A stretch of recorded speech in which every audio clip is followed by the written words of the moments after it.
Hola, bienvenidos y bienvenidas a otro video de este canal. En el día de hoy, como ya vieron en el título, voy a hablar de lo que es la falta. La falta es un término que yo escucho que en psicoanálisis de manera específica se habla y se retoma constantemente, y en otras escuelas no tanto. Y creo que eso es un punto muy importante porque creo que eso es lo que va diferenciando el psicoanálisis de la terapia familiar, por ejemplo, mucho más del cognitivo-conductual, del no conductual, de inclusive la terapia humanista, porque para el psicoanálisis yo entiendo que la falta es un concepto que, como decía en el video anterior, en el complejo de Edipo y de castración, va muy relacionado con ese complejo, con ese momento de nuestras vidas, porque la falta es aquello, lo podemos entender como aquello que nos remite a la pérdida. Y en el complejo de castración, eso digamos que es lo importante ahí, eso es lo que se va poniendo en juego, por así decirlo, que el niño o la niña eh, pierde algo o pierde a alguien para ganar otra cosa. En este caso, pierden al padre y a la madre para poder ganarse a sí mismos, para poder salvaguardar su integridad, y entonces ahí es donde se va generando la pérdida. Entonces la pérdida, de cierta forma, es lo que va siendo como el cimiento de la falta, que la falta, como lo acabo de decir, pues es aquello que nos remite a la pérdida. O sea, pérdida y falta van de la mano. Podría decir yo que tal vez ya cuando hablamos de falta es porque se está asumiendo una pérdida, que es muy diferente. O sea, suena como mucho cliché, pero pues todos los días, todo el tiempo, todas las personas estamos perdiendo algo, lo que sea. Perdemos un minuto, perdemos una oportunidad, a veces perdemos a una persona, ya sea porque se va por decisión o porque a lo mejor muere. Y la muerte puede ser de muchas formas, puede ser por una enfermedad, puede ser de una manera simultánea, puede ser de una forma muy trágica, puede deberse a muchas cosas. También, como decía, podemos perder oportunidades, podemos perder trabajos, dinero, podemos perder todo prácticamente. Entonces, el hecho de que una persona diga que le hace falta algo es porque está asumiendo esa pérdida. La pérdida es eso, que algo que nosotros amamos, tenemos aprecio, tiene cierto valor para nosotros, se va de alguna otra forma. Entonces, es un término interesante y un término importante porque, como les decía, pues de cierta forma va de la mano con esta etapa de la vida, pero yo también creo que se remonta más allá, o más atrás inclusive, porque cuando hablamos de pérdida en esta etapa, como les decía, tiene que ver con el hecho de que el niño pues va perdiendo a sus padres, va eligiendo cuidarse a sí mismo, salvaguardar su integridad, y por ende dejarlos a ellos, pero la realidad es que esa elección, esa pérdida, es algo que ya se ha vivido antes, inclusive desde el nacimiento, como ya lo decía en el video anterior, salud. Este, Cuando nacemos enfrentamos, pues por así decirlo, una pérdida. Por eso decía Freud que era un momento tan traumático para todos, porque venimos de un ambiente donde tenemos todo, donde no nos preocupamos por nada, a un ambiente donde ahora tenemos que sobrevivir por nuestra cuenta, tenemos que llorar, tenemos que pedir. O sea, empezamos a vivir displacer, empezamos a vivir muchas tensiones, y entonces es un momento muy, muy traumático porque de cierta forma pues perdemos ese espacio y perdemos esa relación que es prácticamente pues simbiótica con la madre. Entonces esa es una primera gran pérdida. La segunda pérdida pues puede verse cuando el niño empieza a hablar, cuando empieza a sentir que esta unidad en la que él se siente y se cree con su madre, aunque ya no están compartiendo el mismo espacio físico, por así decirlo, ya no está en el vientre de su madre, pues aún así, como la madre o la persona que haga este rol materno, eh, tarde o temprano se empieza a separar, porque ve que el niño tiene mayor independencia, porque ya se mueve más, porque también es parte del crecimiento.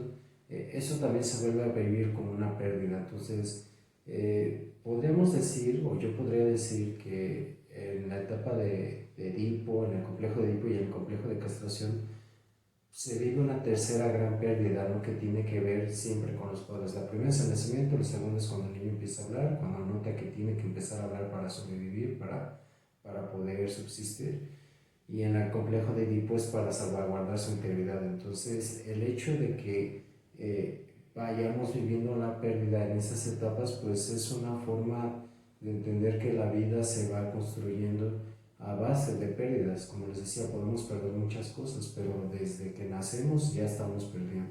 Sin embargo, la falta es importante porque, aunque la realidad, como lo acabo de decir, es que todos los días perdemos algo o podemos perder cualquier cosa, muchas personas, y yo diría que la gran mayoría de las personas, se resisten a asumir sus pérdidas.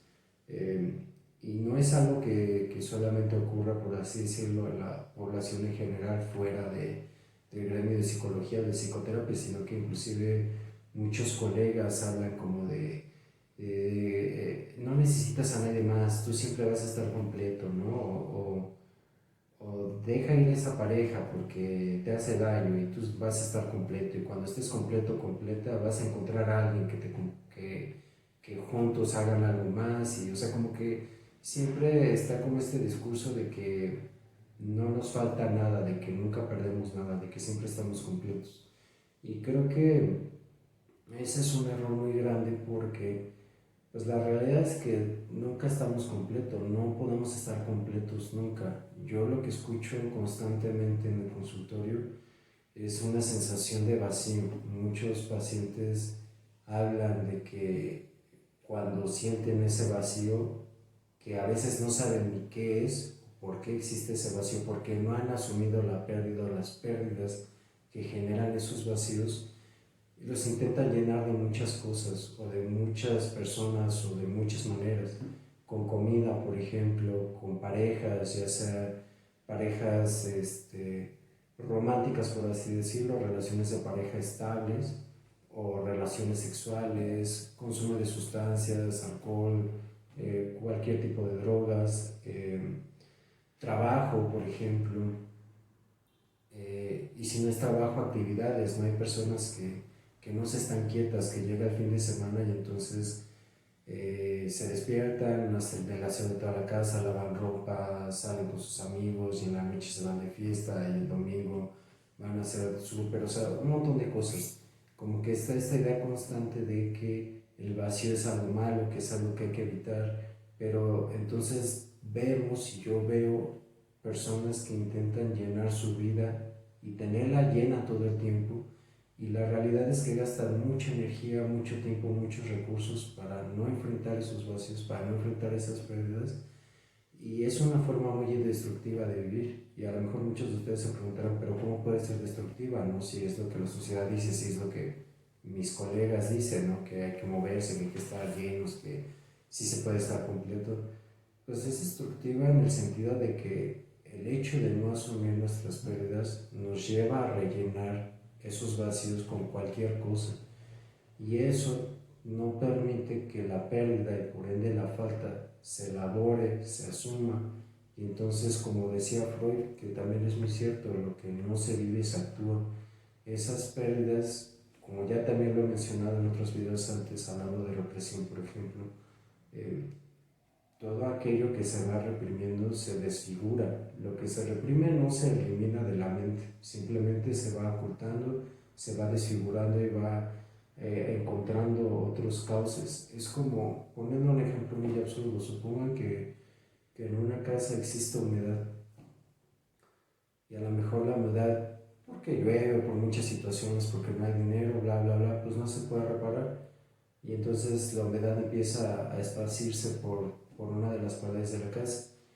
A lo mejor una persona pues simplemente pinta la pared y ya. ¿Y qué es lo que va a pasar? Pues la humedad no se ve, pero sigue ahí.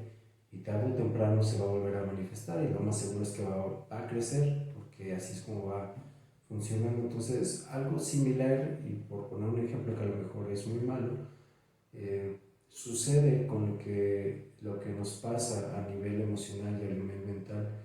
Lo que vivimos no desaparece, simplemente va encontrando otras formas de salir, y el tratar de rellenarlo, llenarlo, es una forma simplemente de evitarlo, de ponerle como una pequeña pausa, pero eso a la larga provoca que tome más fuerza y se exprese con mayor intensidad. Entonces,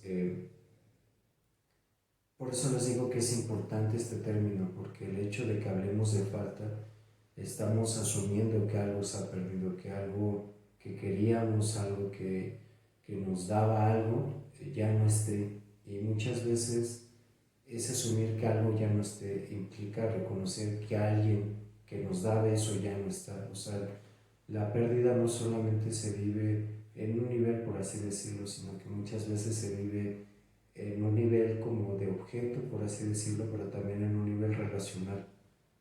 Cuando, por ejemplo, los niños crecen y se empiezan a hacer de comer, pues es porque ya no hay alguien que les haga la comida. O sea, de cierta forma perdieron que esté la comida ya hecha como tal, pero perdieron que ese alguien, su mamá, su papá, el abuelo, la abuela, quien sea, les haga esa comida. Entonces, asumir esa pérdida del desayuno, por así decirlo, implica que perdieron a ese alguien que lo hacía. A lo mejor no murió, a lo mejor simplemente eh, está trabajando, tiene otras actividades, o al ver que los niños crecen, dice, pues ya es momento de dejarlos, ¿no?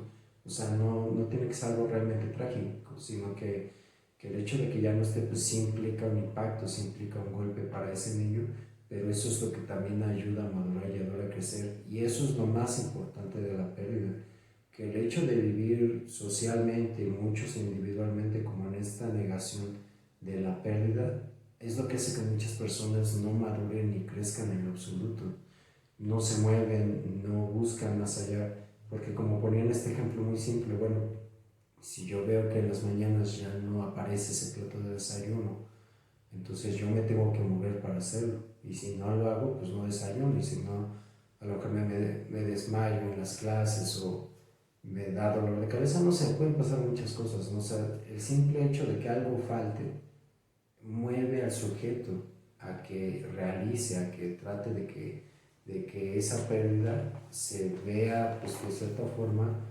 satisfecha de otra manera. O sea, no es que el niño vaya y agarre a mamá desde su trabajo, la regrese a la casa y la ponga a cocinar. No es viable, no se puede. O sea, de cierta forma la pérdida también nos enfrenta con aquello que se vuelve imposible, con aquello que ya no va a volver a ser, que para muchos eso es lo que más les duele. O sea, también hablando de esto, yo entiendo, porque también yo soy hombre, yo soy un humano, yo también he tenido mis pérdidas y las sigo teniendo. Eh, yo también entiendo que el término de falta de pérdida a muchos no les gusta, no porque sea desagradable nada más, sino porque es algo doloroso, es algo que es realmente doloroso. Y creo que eso es lo que a mi gremio también le cuesta mucho enfrentar y asumir y confrontar muchas veces, que muchos colegas no están dispuestos a enfrentar y a escuchar y a vivir el dolor que sus pacientes les remiten por sus propias pérdidas, porque eso es algo que independientemente de la edad, del sexo, el género, la raza, la nacionalidad, el idioma, la pérdida es algo con lo que todos nos podemos relacionar, con lo que todos podemos empatizar. Independientemente de la teoría, como les decía, hay colegas que yo soy terapeuta familiar y hablar de pérdidas, de sexualidad, de falta, de todos estos términos es algo que nunca lo vi, pero que yo sí creo necesario y que a mí me ha ayudado mucho en mi práctica. Pero como les decía, pues creo que muchos rehuyen de eso porque, por ejemplo, en la terapia familiar se busca mucho que la solución, que la terapia breve, que hacer el cambio rápido, que las personas vivan felices y muchas veces eso es muy ilusorio y es hasta peligroso, como les decía. Por ejemplo, Nardone eh, tiene, creo que sí, tiene como varias técnicas de terapia ultramoderna, les dice este güey, para trabajar con pacientes que sufren de bulimia, de anorexia, y muchas de sus intervenciones en realidad están basadas en la culpa.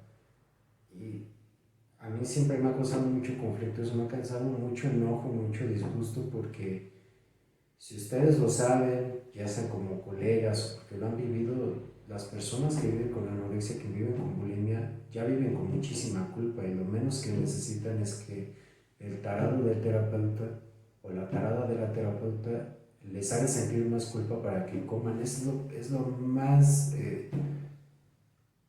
más absurdo, lo más irrespetuoso, lo más destructivo que una persona le puede hacer a otra persona. Por eso, les repito, creo que es importante este término e irlo, pues de cierta forma, eh, teniendo presente en la propia consulta, porque a veces la pérdida de la falta tiene que ver con cuestiones tan simples como las expectativas. A veces hay que tener en cuenta que las expectativas no se van a cumplir y que muchas veces es mejor no cumplirlas, que es mejor perder en ese aspecto para ganar en otros aspectos. Y eso también es un punto muy importante de la falta y la pérdida, que gracias a la pérdida, como yo les decía hace unos minutos, nos movemos. Al reconocer que algo nos falta, al reconocer que hemos perdido algo, nos hace movernos, nos hace que busquemos algo más, que busquemos aquello que nos pueda ayudar a encontrar un poco de alivio. Como les digo, no se trata de rellenar, sino tratar de encontrar un poco de alivio, tratar de subsanar esas partes,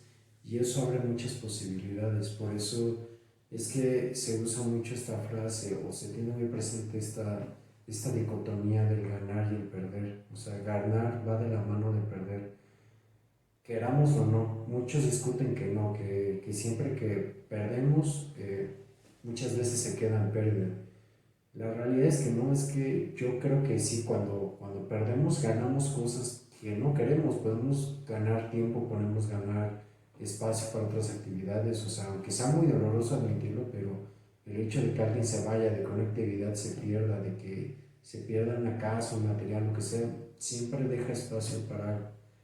Ahora, lo que se gane, pues no siempre es proporcional a lo que se ha perdido, que también esa es como una de las creencias que se tiene, ¿no? Que, bueno, si voy a perder, pues lo que pierda tiene que ser igual a lo que voy a ganar, que es como, no sé si ya lo he dicho, pero yo soy fan del anime y hay un anime muy interesante que habla de esto, que se llama Full Metal Alchemist, que está muy, muy, muy chido, muy interesante, y en eso se va basando el anime, ¿no? De cómo este par de hermanos que han perdido mucho, han perdido a su mamá, han perdido a su papá, intentan regresar a su madre y juntan todos los elementos que componen un cuerpo humano para regresarla, ¿no? Para transmutar estos elementos que componen un cuerpo humano y regresar a la vida a su madre.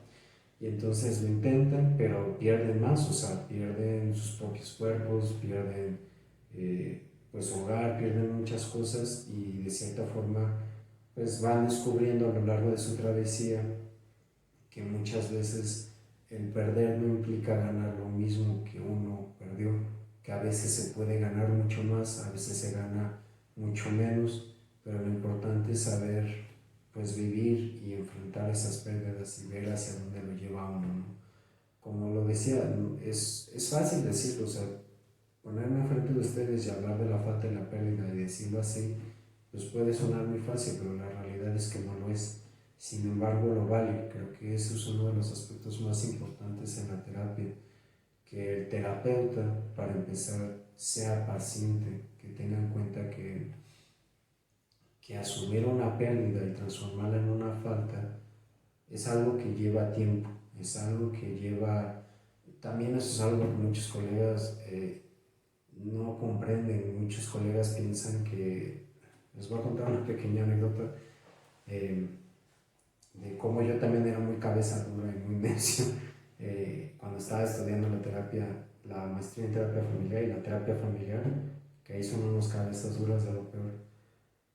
Pero se me quedó muy grabada una clase que va relacionada con esto, con un profesor que se llamaba Servando, que ya murió, hablando de pérdidas. Y estábamos en una clase precisamente de terapia breve, y eh, como él nos veía como muy impacientes, como muy de querer hacer todo rápido, como típico de la terapia familiar, nos preguntó, bueno, a ver, ¿ustedes en cuánto tiempo creen que se tiene que resolver un duelo, que se tiene que ya terminar un duelo? Y pues la mayoría dijimos, bueno, pues es que el DSM-4, que en ese entonces era el DSM-4, la versión revisada, decía que máximo 2 años. Después de 2 años el duelo ya es patológico y entonces ya requiere otras técnicas, ¿no? Como si fuera algo tan simple.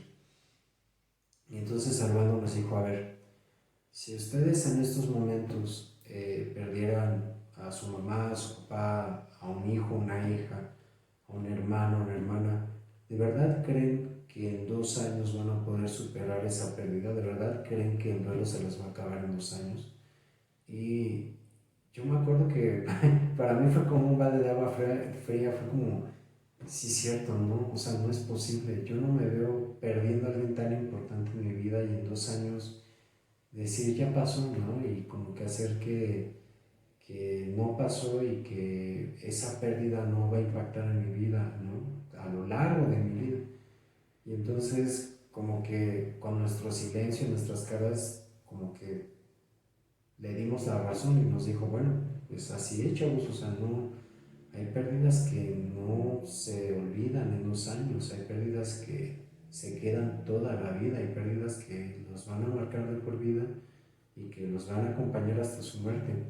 Y la verdadera cuestión ahí es cómo vamos a vivir con esas pérdidas. Y entonces esa clase se me quedó muy grabada por eso, porque fue como un cambio de perspectiva radical para lo que estábamos aprendiendo en ese entonces. Porque lo que decía Nardone y Hale y todos estos autores de terapia breve hablan mucho de cómo ir encuadrando todo para que en unas 10 sesiones, 12 sesiones por mucho, se vaya resolviendo la situación y pueda darle cierre a ciertas cosas. Y ahora que lo veo casi 10 años de distancia, pues yo mismo me digo, pues es que no se puede, o sea, hay cosas que no se pueden encuadrar, hay cosas que es mejor no encuadrarlas en el sentido de un diagnóstico y un tratamiento, hay cosas que requieren tiempo, que sí requieren tiempo. No un tiempo que caiga en el olvido, sino un tiempo en donde gracias a la paciencia, gracias a hablarlo, gracias a ponerle una atención constante, a que se le diga a la persona que elabore, que llore, que se enoje, que lo viva, en otras palabras y de manera muy concreta, esa pérdida se puede transformar en algo más.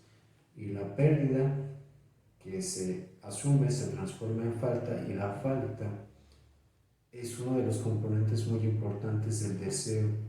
El deseo, así como Lacan y como Freud, como yo fui entendiendo, lo iban conceptualizando y el deseo es uno de los componentes más importantes de la vida humana porque es lo que nos mueve. Aquello que perdemos deja una huella en nosotros que nos impulsa a movernos, que nos impulsa de cierta forma a buscar algo que lo llene, pero desde otro lugar, desde otra persona, desde otra manera. Y entonces eso es lo que nos va permitiendo movernos. Por eso mucha gente que no asume sus pérdidas sigue repitiendo la misma situación porque no puede avanzar. ¿Por qué no avanza? Porque cree que no ha perdido nada. Si no ha perdido nada, no tiene por qué moverse. Entonces, bueno, para no ser más redundante en el tema, creo que eso es todo lo que yo puedo aportarles con respecto a la cuestión de la falta y la pérdida.